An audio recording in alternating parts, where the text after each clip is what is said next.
Hello friends, हाय। आज हम फिर हाजिर है आपके सामने नई इन्फॉर्मेशन लेके। अभी मैं आपको ये बताऊंगा कि एग्ज़ाम कौन से कंडीशन में देना पड़ेगा। ओके, तो पहला कंडीशन ये है कि आप एकदम फ्रेशर हो, फार्मेसी क्लियर कर दिए हो, 2 साल का गैप ले लिए, तब आपको डीएचए का एग्ज़ाम देना ज़रूरी है। ओके, उसके बाद में सेकंड ऑप्शन है कि आप सपोज़ आप यूएई में हैं, आपने काम किया कुछ 3 साल 4 साल और उसके बाद में आप इंडिया चले गए या आपके होम कंट्री में चले गए, तो उसमें प्रॉब्लम ये हो जाएगा कि उसमें आपको एग्ज़ाम कब देना है, ये मैं आपको बताता हूँ।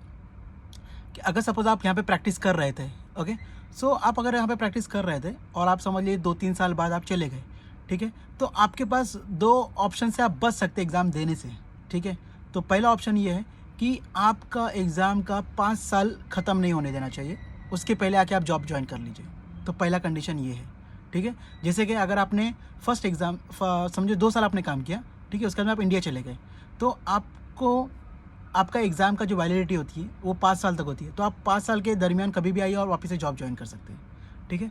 और सेकंड ये है कि आप सपोज़ एग्ज़ाम आपने ये ले लिए, आप जॉब कर रहे थे और जॉब करते करते आपने 3 साल 4 साल निकाल दिया, ठीक है, और किसी रीज़न से आप इंडिया चले गए वापस से, तो उस केस में आपको आपके जॉब के बाद यानी कि 1 साल बाद ही आपका 5 साल ख़त्म हो जाएगा। ओके, तो आपको अपने जॉब छोड़ने के बाद आपको 2 साल के अंदर अंदर यहाँ पे यूएई में आके वापस आपको जॉब ज्वाइन करना है। उस केस में आपको डीएचए एग्ज़ाम देना नहीं पड़ेगा। आपको समझ में आया बात?